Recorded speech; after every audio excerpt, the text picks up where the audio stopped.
Greetings, greetings, greetings, greetings, and more greetings to you, good people. My name is DJ Holly, and welcome to Point 5 Creative Studios. Chitubo cha content, chitubo chisingapo, chitubo chinonwane munhu wese, chitubo chakavhenekwa chikaongororwa nana mazvikokota kunzi aiwaka. Chitubo ichi chine content iri healthy, content iri clean, content yakachena, yakakodzera kunge chikonsumwa nemunhu akata kunge iwewe. Ndosaka uri panapa muzuva ranhasi. So if it's your first time here, anya subscribe button and the notification bell so that you don't miss out on any exciting content uploaded. Asi kana wanga wagara uri mugaro wepanapa, ndangokutenda nekuita sei nekukurumidza kubhadhara rent. Thank you very much for supporting Point 5 Creative Studios.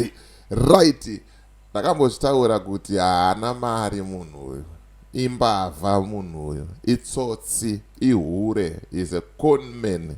Vanhu vakaramba kunditeerera, but muinbox mangu munenge makazara vanhu vanotaura kuti takaidzi tikuita project yehuchi, tikanzi tikuita project yechakati, tikanzi tikuita project yechakati, tikanzi bvisai mari masitenzi edu haasati abuda nanhasi. Takanyura, takaisa mari kuna Magaya, but hapana chakabuda. Vamwe vakaenda kunomuona kumahotera for one on one, hapana. Iye atori busy zvake kuita madhiri ake, achitopusha masine ake zvake nemhuri yake hake. Pakashata ende pari kuita sei pari kupisa, but rina manyanga hariputirwe, rinotunga richitunga kusvikira maona raita sei rabvarura bepa, rabvarura plastic. Tataona kuti mune nyanga kaumu, ari kuita sei uyu. Ndotoziva kuti vanhu veKwaMagaya makaungana panapa mune mutonituka kuti uyu atumwa, ari kushandiswa, akazoti mweya wetsvina. Baba, ukangoona uchitongotaura zvakadaro ziva kutoti wakadyiswa. Ende tichazvitaura uchida usingade. Wakadyiswa kwaMagaya ikoko ndo zvinokupa kupusa kutengeserwa apple re$5 uchinzi rine mweya mutsvene, rinoita kuti uwane breakthrough. Iye achitadza kuwana breakthrough yekubhadhara $420,000 yaakakwereta. Chii chakadaro ichochocho?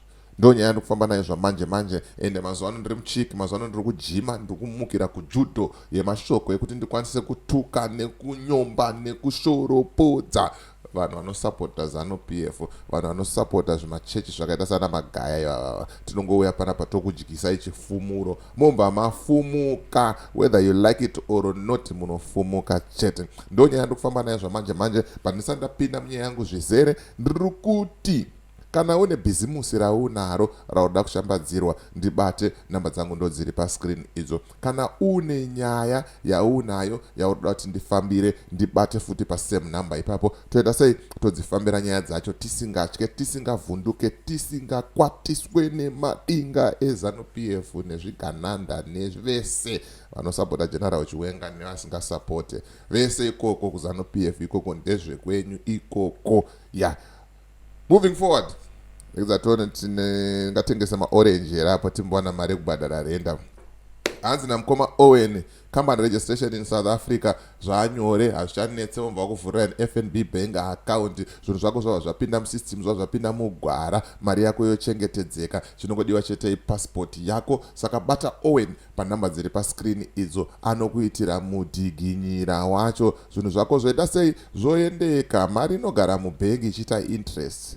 Ukaisa mubhengi rekuZimbabwe inenge ichidyiwa, haife yakaita interest. Hakuna kana bhengi wanende muZimbabwe riri kupa interest. Chavanoita kutora macharges avo chete vachienda ma$5 avamire, ndozvipo. Saka bata Owen ugare wakanaka, wakachengetedzeka. Right, rega tinzwe kuti Magaya aita sei apa. ID this time aita sei Prophet.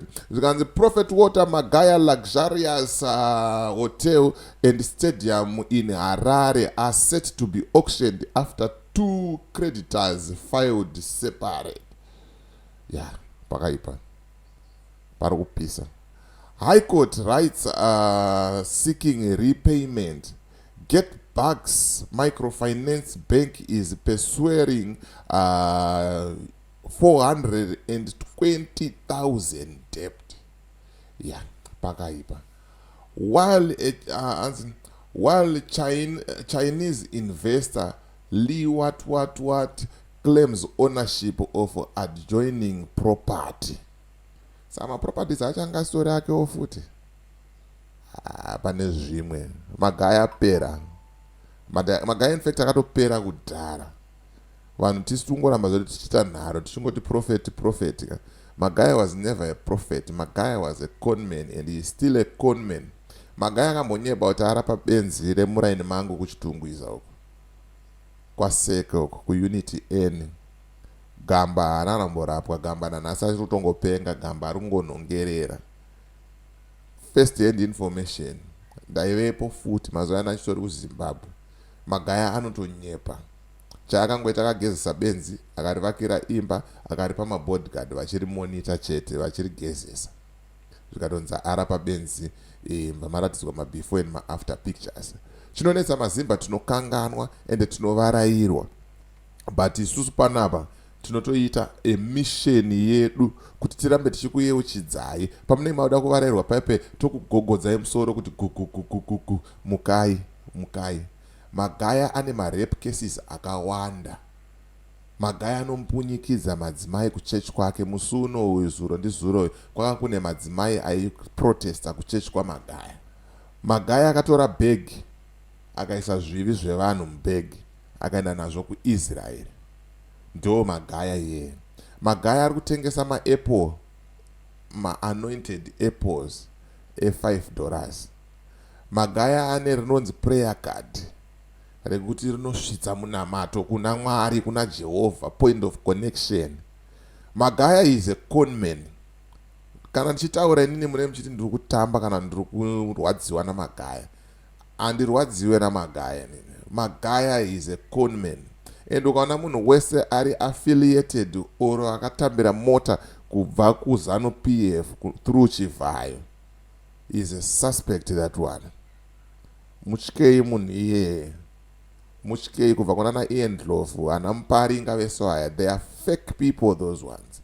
Havana kana Mwari wavanonamata vanenge vachitonyepa zvavo. Those people, they are just good when it comes to talking and vanongori nemukanwa inotapira. Saka vakakuudza vhangeri unombogaya kuti yaish ndasingazive revelation yataurwa nemunhu waMwari. But at the end of the day havana kana chaMwari chiri pavari, kana chekufungidzira zvacho havana. Muparinga, Ian Ndlovu, Magaya, Makandiwa, vese vanhu ivavo, those are criminals. New government, they must be arrested, all of them. Ndonyaya ndiri kungotaurawo zvangu ndazongopfuurawo nemo zvamu imomo kuti kune vanozoti hatikuplagei kumadhiri. Aya madhiri mahomba aya 420,000 wonotenga zvako hotera kana stadium, zvikwereti zvobhadharwa. Saka kuchechi hakusikuita mari here. Mina pane comment yandaona apa yandoda kungoerenga 1 chete ndandaenda kuchechi vanhu hakusikuita mari. Chiko chiri kuita free offering haisi kuuya here. Ichi zviri kufamba sei?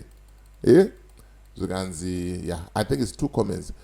So he cannot cast the debit away with powerful prayers, but his holy apples can turn someone's life around. Iye hakwanise kuzvinamatira, hanzi nganga izvirape maybe, but anokwanisa kuti sei kuzongodai izvi nekudai izvi kuti udaiso maapple imomo. Zvikanzi that's why Mr. Men was eyeing for Zifa presidents. Bhora anorida but zvikwereti zvakamunyanyira. Kanzi zvikwereti zvakamunyanyira mukomana uyu. Zvikanzi ngaatengese mari mabenzi aya nechichichichichi. Mina mani pane comment yandoda kuona. Yeah, iyo. Hanzi Mercedes Maybach plus offering from Marema bofuti inokwana mari anobhadhara. Yeah, pakaipa. Zvikanzi mota haisi 450 US here, umangokavha bande ka1. Hayi ndo yandichikora, ndo yandikupesira naye. Zvikanzi it has never been his assets. Tamaiya. Alright, SOB DJ Ole, the rest of the crew behind the scenes. Truth is bye for now. Let's meet in the next video. Madinga.